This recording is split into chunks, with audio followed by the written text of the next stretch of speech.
From Nigeria, right? Yes. Nigeria. So Nkrumah and Nnamdi Azikiwe they met in the state. So they became close friends. Yeah, and returned home the year 1947. Kwame Nkrumah and who? Nnamdi Azikiwe. Nnamdi Azikiwe, the first president for Nigeria. Nigeria. Yes, exactly. They met in the state. They became close friends and returned home the same year, 1947. Former president of Nigeria. We have a picture of him and Nkrumah in the museum. So when we get there, you see it. They returned home the same year to continue their political agitation. So Nkrumah was able to gain independence for 57. So 3 years after, Nnamdi also gained independence for his people, Nigeria. The friendship between Nigeria and Ghana started way back. Way back. Not even. No. Nkrumah died out of prostate cancer.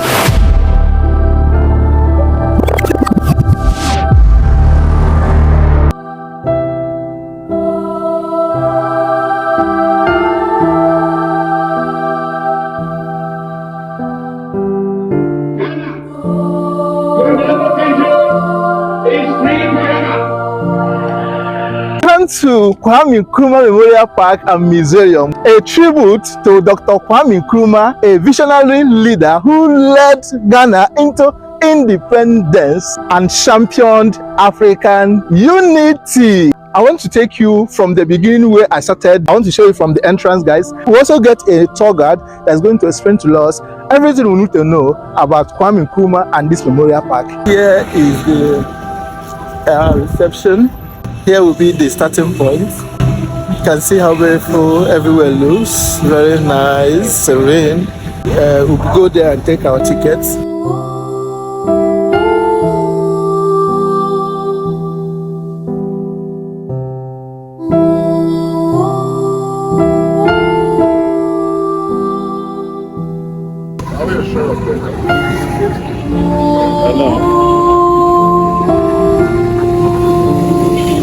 Here is the reception where you can take your tickets.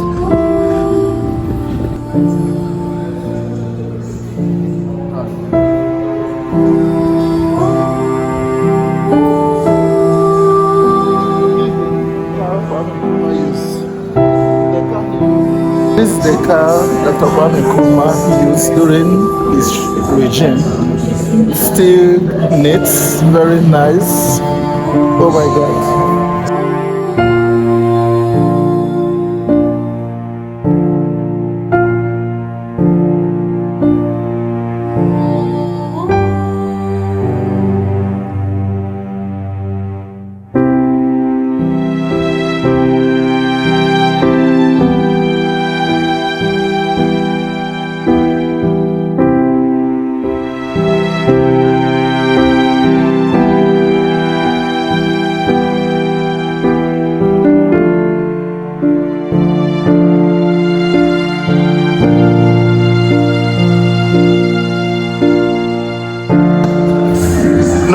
Now we are going to the main place.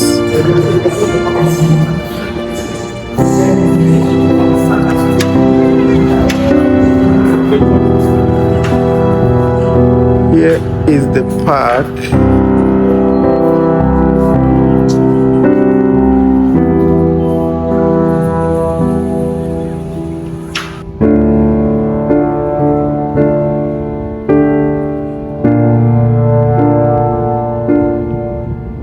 We finally gotten a tour guide that will take us around to explain to us about Kwame Nkrumah and everything we need to know about this place, guys. Yeah. So I'm Gabriel.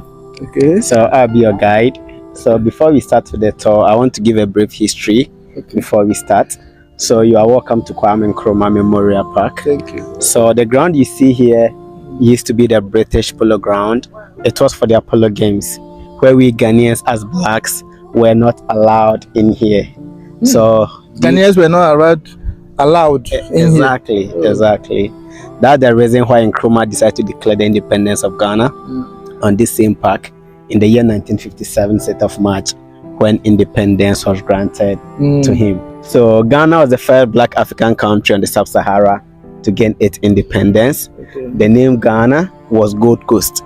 He changed the name Gold Coast to Ghana the night he declared the independence of Ghana. Ghana means warrior king. Warrior king. Warrior king. Oh. It's from the ancient Ghana Empire, specifically from the Soninke tribe.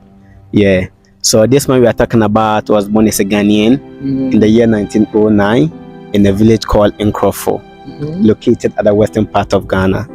The only child to the mother, Elizabeth Nyaneba. The father was Kwame and Nkrumah. To the father's side, the father had other children, but to the mom's side, it was just him. So he spent his childhood life in Ghana here and gained a scholarship to study in the Lincoln University in the year 1935. He spent 12 years abroad and returned home in the year 1947. He was able to gain the independence for us in the year 1957, as I said. But before that, he served as our first prime minister in the year 1952 and also our first president in the year 1960. He was overthrown 6 years after he became our president, and that was in the year 1966 by a police and a military coup. So the police and the military and also some angry citizens, they came together to form this coup against him. So when the coup was ongoing, he wasn't in Ghana at that time. So that was the era of the Vietnam War. He was embarking on a peace mission to Hanoi in North Vietnam. So on his way, he got the information about the coup. He never returned to Ghana again, where he went to serve exile in Guinea-Conakry. So the then Guinea's president, Sekou Touré, was his best friend. So Nkrumah helped this man to gain independence for Guinea-Conakry in the year 1958, the year after he gained our independence. So after Nkrumah was overthrown from Ghana here, Sekou Touré offered him a refuge, asylum. So Nkrumah moved to Guinea-Conakry, where he was received. It wasn't just a mere receive, but rather a position was honored to him, and that was a co-president. So Nkrumah served in Guinea-Conakry as a co-president after he was overthrown from Ghana. So in the year 1972, unfortunately, he died in Romania, Bucharest Hospital. Nkrumah died out of prostate cancer. But regarding his demise, we have other people with different notions, misconceptions regarding his demise. Others believe that, in quote, he was poisoned and a whole lot. So he was given a state burial in Guinea-Conakry for about 3 to 4 months. His family in Ghana here, in collaboration with the head of state at that time, and that was Kutua Champong, especially the mother, he died before the mom. Nkrumah died at the age of 63. The mom, being Elizabeth Nyaneba, died at the age of 102. So they requested for Nkrumah's body from Guinea. Even Guinea didn't want to release the body for Ghanaians, but with negotiation and other stuff, they came into agreement where Nkrumah's body was exhumed into a metallic coffin to Ghana here, to the village of Nkrumah where he was born, where he was buried for a short period over there, and later was exhumed to be displayed for public view for 20 years. So the body was kept in the village for 20 good years for people to go there and have a look at the body, before he was brought to this park in the year 1992 for his final burial inside this monument, which is the mausoleum. So collectively, Nkrumah was buried 3 times after his demise. But as we move, I'll be giving you more history as well. I'll be talking about his marriage, causes behind his overthrow, Nkrumah's struggles. He went through a lot before he was overthrown from Ghana, and also his achievement, what he did for Ghanaians. But for now, this is just a brief history for you. And once again, you are welcome to Kwame Nkrumah Memorial Park. From Nigeria, right? Yes. Nigeria? Yes. Okay, so Nkrumah and Nnamdi Azikiwe they met in the state. Okay. So they became close friends and returned. They met where? They met in the state. Okay. Yeah, and returned home the year 1947. Kwame Nkrumah and who? Nnamdi Azikiwe. Nnamdi Azikiwe, the first president for Nigeria. Nigeria. Yes, exactly. They met in the state. They became close friends and returned home the same year, 1947. Really? Yeah. To continue. Nnamdi Azikiwe, the former president of Nigeria. You have a picture of him and Nkrumah in the museum. So when we get there, you see it. Oh, really? So they returned home the same year to continue their political agitation. So Nkrumah was able to gain independence for 57. So 3 years after, Nnamdi also gained independence for his people, Nigeria. So the friendship between Nigeria and Ghana started way back. Way back. Not even. No, today. Yes, hope you are seeing. Are we going to start to the tour? Yeah, we are going to start the tour. Right. So let the tour begin. On this park, as Ghanaians, we are united, we are one. Okay. So on the park, we have a ground showing the unity among all Ghanaians. So that's where we have the statues. Okay, so the statues we see here, they've been displayed with different cultures, showing the unity among all Ghanaians. So all the culture diversity we have in Ghana. So if you look far and there to the right hand side, we have a man playing the guitar, representing the northern part of Ghana. So the northerners, they wear the smog and also they play the guitar. So they are their official traditional way. And also to the left hand side, we have a man playing the talking drums. So before the emergence of telecommunication, before telephones, the talking drums and the guitar was our means of communication. As soon as the neighbors or the people hear the drums and the guitar, they know what they are communicating or is talking about. So that was our means of communication before the emergence of telephones. Also, we say water is life. The water we see around here represents Nkrumah's eternal life. We say Nkrumah never dies. We believe that spiritually he's still with us, and also his legacy still remains. Again, we have men on their knees blowing horns. We call them the traditional horn blowers. So traditionally, whenever a notable person like a king, the chief or the president pass away, these people goes on their knees to blow the horns to announce the demise of the person. Or whenever there's a traditional gathering and these dignitaries are entering, they also go on their knees to blow the horn to welcome these dignitaries. They are on their knees showing respect. So that's what we have, showing the unity among all Ghanaians. And where the statue is, so that's a statue of a sergeant for Dr. Kwame Nkrumah. He stood at this same spot in the year 1957, 6th of March, to declare the independence of Ghana. So the pointing figure we see means forward ever, backwards never. That's the meaning of this point. Yes, he said forward ever, backwards never. So he said after independence, as Ghanaians, we are not going back to slavery, but rather freedom forever. Freedom forever. Exactly. Wow. And we have over there a copy, a replica of what he stood on, the metal structure over there. Which one? The metal structure, this very one, close to the top floor. Okay, yeah. Okay. That's a copy, replica of what he stood on at this same spot to declare the independence of Ghana. And also, the trees you see on the park, some was planted by different dignitaries from different countries. We have a mango tree that was planted by Nelson Mandela. The mango tree Nelson Mandela. Exactly. Yes, he planted the mango tree.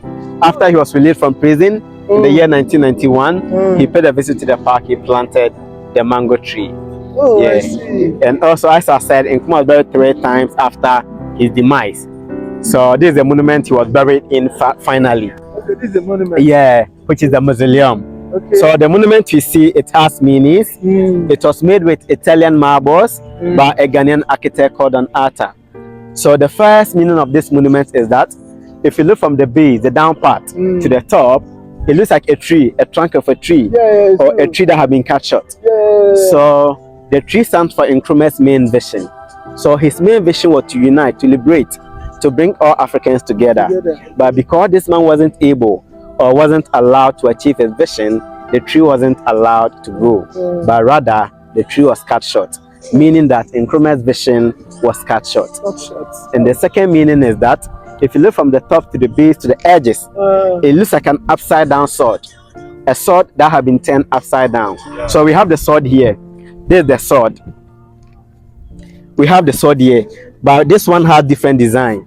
Okay. So from the base to the top is the handle of the sword, this part. But this side has been buried into the ground. Okay. So traditionally, whenever the sword is being turned upside down, it symbolizes peace. So we saw Sergeant Dr. Kwame Nkrumah was a man of peace. But whenever you see the sword the other way around with the other side up, it means thank you or authority. Yes, but with the upside down sword means he stood for peace. So now let's walk in there. In there, I'll be talking about Nkrumah's marriage. Yeah. So we are moving inside. Okay. Yeah.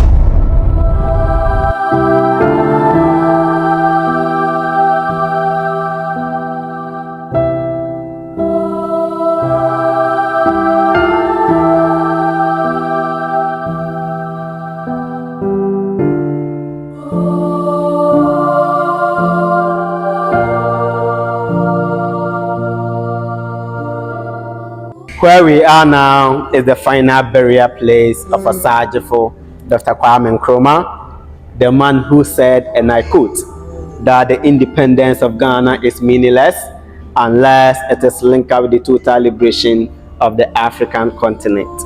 That was his main vision. So Nkrumah said, for Ghana alone to gain its independence is of no use unless the total unity, the total liberation of all Africans. So after gaining independence for Ghana, he was fighting to unite, to bring all Africans together. but this man wasn't able or wasn't allowed to achieve that. So he was Pan-Africanist. He developed this idea from Marcus Garvey. He was Jamaican political activist, and also Du Bois, who was African American. So Nkrumah and Du Bois met in Manchester in the year 1945, when the 5th Pan-African Congress was formed. They became close friends. So after gaining independence for Ghana, Nkrumah invited Du Bois to join him in Ghana here. Du Bois came after 2 years. He also passed on. So we have Du Bois Center in Accra here, which is a tourist site. So regarding his marriage, so he married an Egyptian lady called Fatia Helen Resk. The marriage between Nkrumah and Fatia was a political one, an arranged marriage. And this arrangement was done by Abdul Gamal Nasser. He was the president for Egypt at that time. Fatia was his niece, Nkrumah was his friend.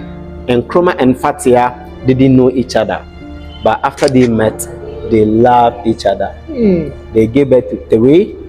We have Gamal, Samia, and Sekou. These three are still alive as we speak. As you speak now. They are still alive. Oh. But before this Egyptian lady, Nkrumah already had a son with a different lady who was a mixed race. Her name was Fanny Henrietta Miller. Nkrumah and Fanny never married. They only gave birth to his first son, Francis. Francis died last year at the age of 89. So later, years after, he got married to the Egyptian lady, Fatia. Fatia was good to the extent that a cloth was made to honor her, called Fatia Fata Nkrumah, meaning Fatia deserves Nkrumah. She lived 35 years after Nkrumah's demise. Fatia didn't take any man after him. So she made a request that she wanted to be very close to the husband after her demise. So her wish was granted. She was brought all the way from Egypt to be very close to the husband over here. She was brought to Egypt from Egypt to this place. So that's the wife. The wife. Yeah. So that's the wife. So we are moving out this way. Yeah, we are going this way. Oh, you want to do something? No. Okay.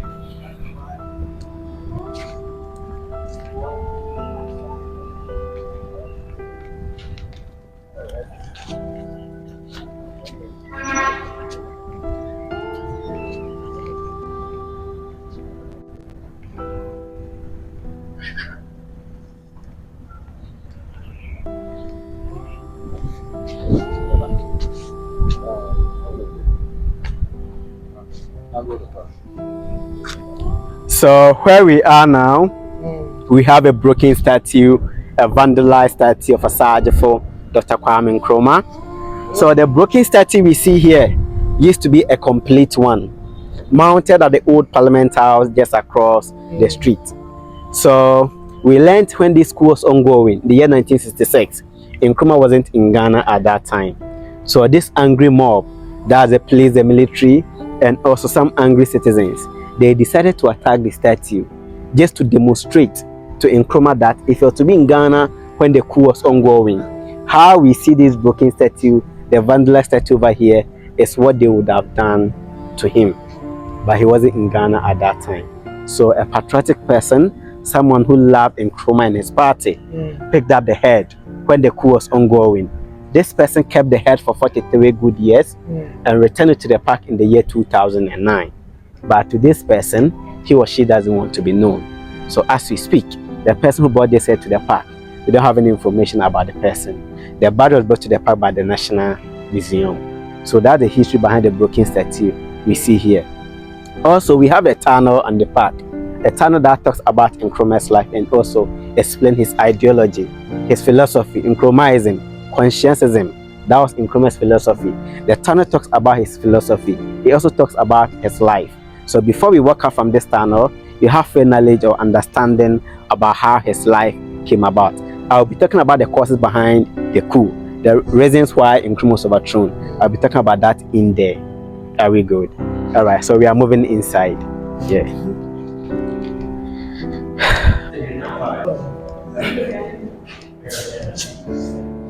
So the image you see there is how he received the news about the coup.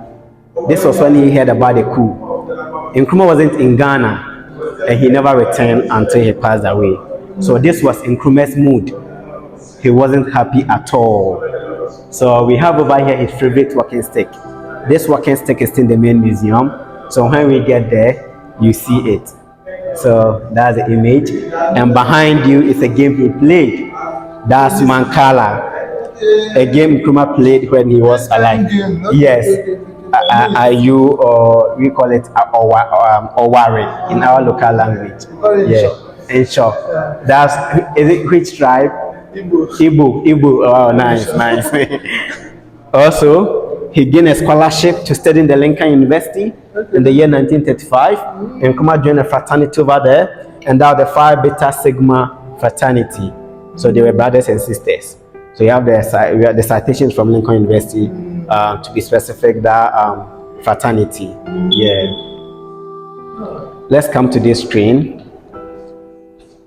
So over here, I want us to have a look at the 1957 6th of March. On this park, when he was declaring the independence of Ghana, that night wasn't easy at all. But before that, we have the Big Six, those we have on our currency. They led the struggle for our independence. So that was the first political party formed in Ghana here, which was the UGCC. But due to ideological differences, Nkrumah resigned from these people to form his own political party, the CPP. So these differences was that Nkrumah wanted our independence now. The rest, they wanted it in a progressive manner at a short possible time. So if you read about the 1948 riot, you get to know how these people came about. Yeah. So let's proceed. This is our ex-president father, Edward Akufo-Addo. Yeah. So the 1957 wasn't easy at all on this park. You see Nkrumah sharing tears, whilst Ghanaians were happy jubilating on this park. So from the onset, he was seen as God's gift to his people, Ghanaians. But let's see what will happen to him at the end. That's the 1957 6th of March. You see Nkrumah sharing tears. It wasn't easy at all. Tears of joy. So they were able to take all these videos that time? Yes. So Ghanaians were happy jubilating here and there. Now let's have a look at when the coup was ongoing. So I'll be talking about the causes behind the coup soon. So this was when the coup was ongoing. They brought down all his statues in town and destroyed most of his personal belongings. So now the question is, why was this man overthrown if he was a good person, as we see? Over here, the broken statue we saw at the entrance there. We have numerous reasons why Nkrumah was overthrown. Actually, the causes behind his overthrow is a debatable one. We have internal factors and external factors. Others believe that it was due to his involvement in external politics, aligned with the Soviet Union. That's why the West didn't like him for that matter. Others also believe that it was because of his vision for this man to liberate, to unite, to bring all Africans together, was seen as a threat to Western powers. They initiated the coup in support to the CIA, and there are sources that explain that. And also to Ghanaian side, reason why Ghanaians also supported the coup. This was when Nkrumah's body was brought to Ghana in a metallic coffin. That metallic coffin is in the main museum, so when we get there, you see it. So to Ghanaian side, this man faced numerous assassinations during his regime. One was the Kulungugu bomb assassination, where Nkrumah was going to pay a visit to a certain school at the northern part of Ghana. Bomb was planted in a bouquet of flowers to present to him. On their approach, the bomb exploded, but Nkrumah was able to survive this assassination. And also there was a shooting incident at the Flagstaff House, where one of his bodyguards, he was able to save him, which was Salif Udagate. This man pushed Nkrumah and took the bullet. He died at the spot, but Nkrumah survived. So due to these numerous assassinations, it got to a point where he became a dictator. So Ghanaians didn't like him. They supported the coup. And also, an act was introduced, which was the Preventive Detention Act. This act allowed him not to arrest anyone. We can see it's painted with different colors, black and white. This part being the white is telling us his beginning. From the onset, he had a brighter vision for the whole of the African continent, which was to bring all of us together. The black side is ascending. As we move, we climb, we apply energy. It's telling us his struggles towards independence. Before independence, Nkrumah went through a lot. So we are moving. This is the black. Yeah, his struggles. His struggles. Yeah. Okay. So that's John F. Kennedy. The blue card of reception there was given to Nkrumah by this man in the year 1961. He was also assassinated in the year 1963. Yeah. So we have on the wall speeches Nkrumah gave on different occasions, explaining his ideology. So as we move, yeah, you can go through them.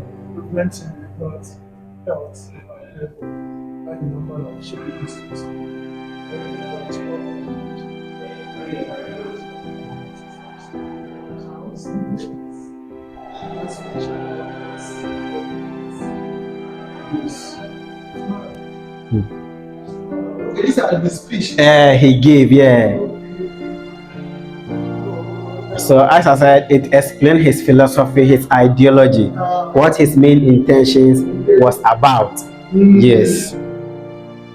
Oh, I see, I see, I see. Yes. Great.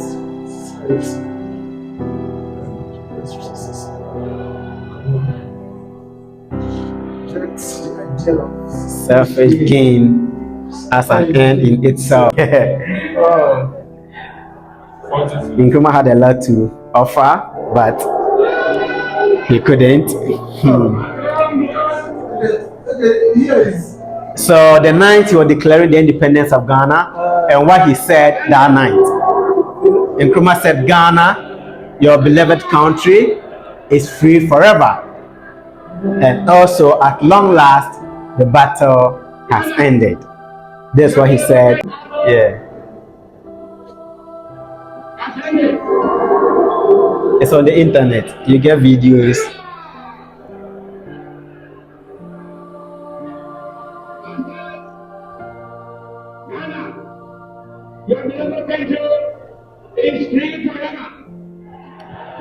So it will start again. You see, this part is descending painted black. Yeah. It's telling us Nkrumah's downfall. Okay. After independence, he was overthrown. Oh. Yeah. Wow. These are the speeches. Yeah, same speeches. Yeah.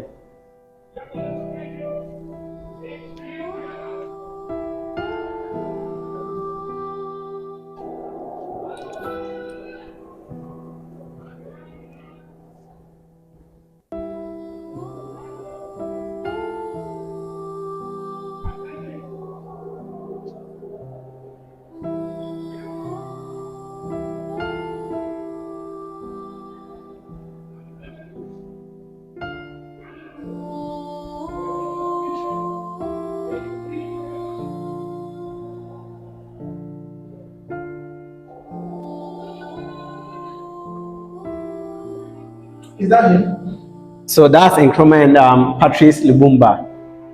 Yeah, I'll talk about that picture. So before that picture, we have an image over here showing when he was honored with a position in Guinea-Conakry after he was overthrown from Ghana. As I said, he was made a co-president in Guinea-Conakry after he was overthrown from Ghana. So in one of Nkrumah's books titled Dark Days in Ghana, Nkrumah said he didn't know he was made their co-president that afternoon because Sekou spoke in French and that sounded sketchy to him, so he didn't understand. It was until the evening news that made his new appointment clear to him. Nkrumah said he cried a lot that evening, and also his image was embossed on their currency, telling us how good he was for him to be honored with such position in someone's country after he was overthrown from Ghana. It got to a point Ghanaians wanted him back into the country to serve as the president, but it was too late for Ghanaians. He was on his sick bed and he couldn't make it. And as I said, that's Patrice Lumumba. He was also assassinated, but with Lumumba's assassination was a terrible one, a sad one, where Patrice was hacked into pieces and put into acid at the same time. It's more or less what was happening to Ibrahim Traoré in Burkina Faso. The same history across Africa. Any leader, exactly. Any leader that will stand to liberate, to unite Africans, these people try to eliminate that person. Why? Just because of the little resources we have. Also, it's a piano he played when he was alive. Nkrumah loved music. And the structure we see over there is where he was born. He wasn't from any rich background. He was born inside this detached, located in Nkrumah. We also have that Kamak Shield. He also died in plane crash in Congo.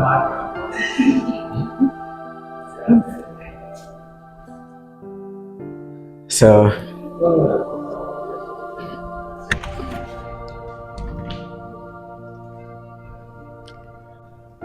from here, we are moving into the main museum of Asaja for Dr. Kwame Nkrumah, where you find his personal belongings like a smock, a coat he wore when he was alive.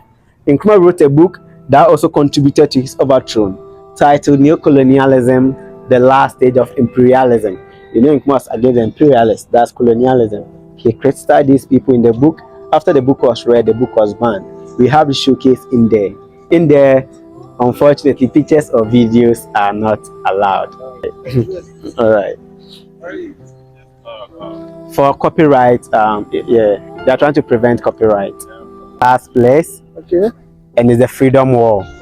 Freedom Wall, yes, where we can see Sajifo with his emotions or his different facial expressions. So these emotions we see here is telling us that Nkrumah was once a human like us. He went through all these emotions in his lifetime.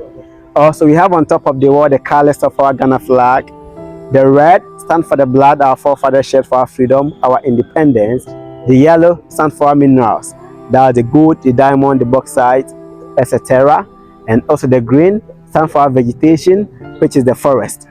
Also, we have Nkrumah's favorite quote, which says that I am not an African because I was born in Africa, but because Africa was born in me. Meaning that no matter where Nkrumah finds himself, he's proud to be an African. Africa is in him, it's in his blood. Also is the star, which represents the hope of Africa. The what? The hope of Africa. So the star connects to two people. What's the meaning of this star? Wow, I never knew. So it connects to two people. I see. Yeah, the hope of Africa. The hope of Africa. So let me explain that. Okay. So it connects to two people. First one being Marcus Garvey. Okay. So you know Marcus Garvey was Nkrumah's mentor. Okay. So Marcus Garvey told his people, the Negroes, that he was going to establish a ship line called the Black Star Line, which will help in their mobility back to Africa. So these Negroes were hoping that one day there was going to be a ship line called the Black Star Line, which will bring them back to Africa. So you see the star is the hope of Africa, painted black, representing blacks. It's also connected to Anton Wilhelm Amo, the first black to practice philosophy in Europe. So he was seen as the star of Africa. You get it? So that's the meaning of the star in the flag. Wow, so we are learning. Oh my God. So this brings us to the end of the tour. And it's my hope that we all come together and look beyond the existing boundaries and love one another. Without African unity, we can never overcome the poverty and underdevelopment we face as Africans. Yes. Thank you very much for coming. Thank you. You can still walk around and have your pictures. Yes, have a great day. Yes. Thank you so much. So guys, here will be the end of our video. So what did you learn, guys? Hope we all learned a lot of things about this place. So if you have not subscribed to my YouTube channel, guys, please subscribe, turn on your post notifications so that anytime I drop a new video, you'll be the first person to get notified. And also give it a big thumbs up, yes, like this video, and also give your comment in the comment section below. So guys, start watching most of your time. The next place I'll be showing you guys in Accra, Ghana will be Makara Market or Gemstown. Any video and that counts first, you watch, because I'm going to show you a lot of places in Accra. So see you guys in the next video. Bye for now.